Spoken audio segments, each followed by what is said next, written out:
So hello guys, क्या हाल चाल है आप सब लोगों के। स्वागत है आप सभी का एक और वीडियो में। विंड ब्रेकर सीजन 2 का episode number 4 is finally here. हमें ये पता है कि फ्यूरिन ने किल गैंग को हरा दिया एंड अनजाई का फ्रेंड नागाटो को बचा भी लिया। सब कुछ ठीक चल रहा था, बट लास्ट एपिसोड में हम लोगों को किल गैंग के अड्डे पर एक बंदे को दिखाया गया था और वो लोग बो फ्यूरिन के खिलाफ कुछ साजिश रच रहे हैं। Now let's talk about episode number 4। मैंने पहले ही एपिसोड नंबर 1, 2, 3 का ब्रेक डाउन कर दिया हूँ, तो उसे भी देख लेना। अभी चलते हैं नेक्स्ट एपिसोड की तरफ। स्टार्टिंग में हम देखते हैं फ्यूरिन के फर्स्ट ईयर वालों को, पर साकुरा को छोड़ के, क्योंकि नेक्स्ट दिन वो स्कूल नहीं आया था और ये देखकर सबको चिंता हो रही थी। नायरे उसे कॉल करता है पर साकुरा ज्यादा देर बात नहीं करता और फोन काट देता है। बट नायरे साकुरा की वॉइस सुनकर समझ चुका था कि उसकी तबीयत खराब है। बाद में नायरे और सुओ साकुरा की हालत देखने के लिए उसके घर की तरफ निकल जाते हैं। मैप के अकॉर्डिंग साकुरा का घर आसपास ही है। नायरे बोलता है शायद साकुरा और उसका फैमिली यहीं पर शिफ्ट हो गए हैं। पर जैसे ही वो दोनों साकुरा के लोकेशन पर पहुंचते हैं, वहाँ पर उन्हें एक हॉन्टेड हाउस दिखता है और ये देखकर दोनों कम्प्लीटली शॉक हो गए थे। तब वो दोनों साकुरा के घर के अंदर जाते हैं और जाते ही सुओ देखता है रूम का दरवाजा पहले से खुला हुआ है और वो अंदर झांक कर देखता है। और नायरे बोलता है बिना परमिशन के साकुरा के रूम में जाना ठीक नहीं होगा। तभी सुओ उसे समझाता है अगर साकुरा सच में बीमार है और वो हिल नहीं सकता तो उसके साथ और भी बुरा हो सकता है, इसीलिए हमें जल्द से जल्द उसे देखना चाहिए। और ये सुनकर नायरे घबरा जाता है और चिल्ला के बोलता है मैंने तो इसके बारे में सोचा ही नहीं, इस तरह तो वो अकेला ही मर जाएगा। तभी साकुरा उनका शोर सुनकर बाहर आ जाता है और वो लोग देखते हैं साकुरा की हालत सच में बहुत खराब है। आगे वो दोनों साकुरा के रूम में जाते हैं और उस रूम के अंदर उन दोनों को एक सेट यूनिफॉर्म के अलावा कुछ नहीं दिखता।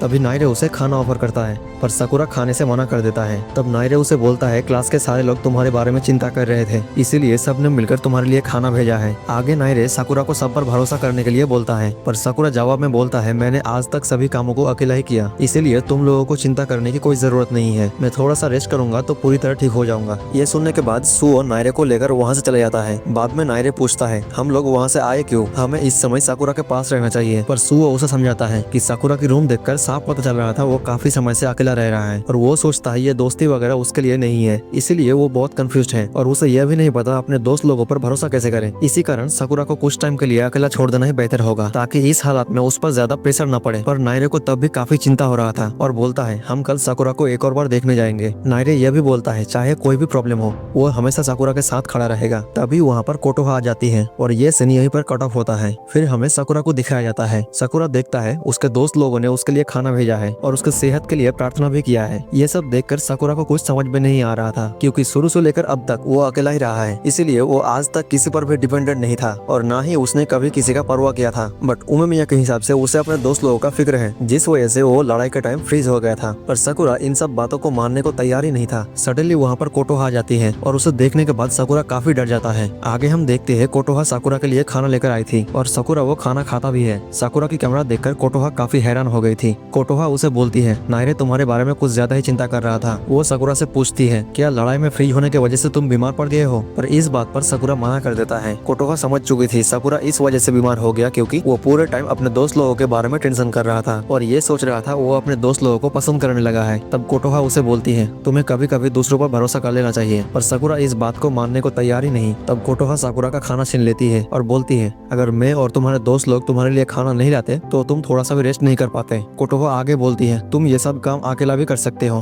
पर तुम्हें समझना होगा कुछ चीजें ऐसे भी है जो तुम अकेला नहीं कर सकते, वहाँ पर तुम्हें अपने दोस्त लोगों का हेल्प चाहिए होगा। एंड ये सीन यहीं पर कट ऑफ होता है। अगले दिन साकुरा काजी से मिलने जाता है और उन दोनों को एक साथ देखकर काजी के क्लासमेट काजी को चिढ़ा रहे थे, जिस वजह से काजी काफी शर्मा जाता है और साकुरा को लेकर किसी और जगह पर चला जाता है। तब साकुरा उसे बताता है कि उसे लगा था कि कील की लड़ाई में वो अकेला सब कुछ संभाल लेगा, पर उसे सेकंड ईयर वालों की मदद लेनी पड़ी, जिस वजह से उसे खुद पर काफी गुस्सा आ रहा था। साकुरा उसे बोलता है तुम अपने कामों को बांट लेते हो और दूसरों पर भरोसा भी करते हो, लेकिन ये कैसे। तभी काजी एक कॉफी का बोतल लेकर साकुरा के साथ छत पर जाता है और उसे बोलने लगता है कि वो हर काम अकेला नहीं कर सकता, किसी न किसी टाइम उसे दूसरों पर डिपेंडेंट होना ही पड़ेगा। पर साकुरा को ये जवाब बिल्कुल पसंद नहीं आता और बोलता है इस तरह तो वो खुद को कमजोर बना लेगा। ये सुनकर काजी साकुरा को कॉफी का बोतल दिखाकर एग्जाम्पल देने लगता है कि चाहे कॉफी के बाहर जो भी लिखा हो पर अंदर कॉफी ही रहेगा। ठीक उसी तरह जब कोई काम नहीं कर पाता पर प्रिटेंड करता है कि वो काम कर सकता है, उससे बड़ा बेवकूफ कोई नहीं है। और साकुरा सबके सामने अपने कमजोरी छुपाता है क्योंकि उसे लगता है अगर वो कमजोरी दिखाएगा तो सब लोग उसे छोड़कर चले जाएंगे। साकुरा को कुछ समझ में नहीं आ रहा था कि आखिर चल क्या रहा है। वो काफी समय से अकेला ही रहता है और जब वो फ्यूरिन आया तब वो सबको दिखा चुका था कि वो कितना पावरफुल है और अभी अगर वो कमजोर हो जाए तो सब लोग उसे छोड़कर चले जाएंगे। काजी उसे समझाता है कि तुम्हें ये नहीं पता कि तुम्हारे दोस्त लोग तुम्हारे बारे में क्या सोचते हैं, इसीलिए तुम इस बात को मानना छोड़ दो कि तुम्हारे दोस्त लोग तुम्हें रिजेक्ट कर देंगे। काजी की ये सब बातें उमेमिया और हिरागी सुन रहा था और ये सब सुनने के बाद उमेमिया काजी के लिए ताली बजाता है। उमेमिया उमेमिया और हिरागी को देखकर साकुरा और काजी ब्लश करने लगता है। काजी को शर्म के मारे कुछ समझ में नहीं आ रहा था, इसीलिए वो अचानक उमेमिया को एक जोर से पंच मार देता है और वहाँ से भाग जाता है। तब उमेमिया साकुरा को समझाता है कि बहुत सी ऐसी चीजें हैं जो वो भी अकेला नहीं कर सकता, इसीलिए उसे कभी कभी अपने दोस्त लोगों पर डिपेंडेंट होना चाहिए। उमेमिया साकुरा को अपनी कहानी बताता है कि मैं हमेशा कोई ना कोई गलती करता रहता हूँ, ऊट पटांग हरकतें करता रहता हूँ, सबको तंग करता रहता हूँ, पर इन सब के बावजूद सब लोग मेरे साथ खड़े हैं। उमेमिया की ये सब बातें साकुरा थोड़ा बहुत समझ जाता है और आगे हमें पता चलता है कि काजी को एक टाइम पे ऐसी बातें हिरागी ने खुद समझाया था, जिस वजह से हिरागी को काजी पर प्राउड फील हो रहा था। और इसी के साथ ये वाला एपिसोड खत्म हो जाता है। विंड ब्रेकर का बाकी का एपिसोड भी मैं कवर करने वाला हूँ, इसलिए मेक श्योर आप अभी सब्सक्राइब कर लो। होप सो आप सभी को ये वाला वीडियो पसंद आया होगा, और अगर पसंद आया है तो एक लाइक जरूर कर देना। मैं आप लोगों से मिलूंगा नेक्स्ट वीडियो में, तब तक के लिए बाय,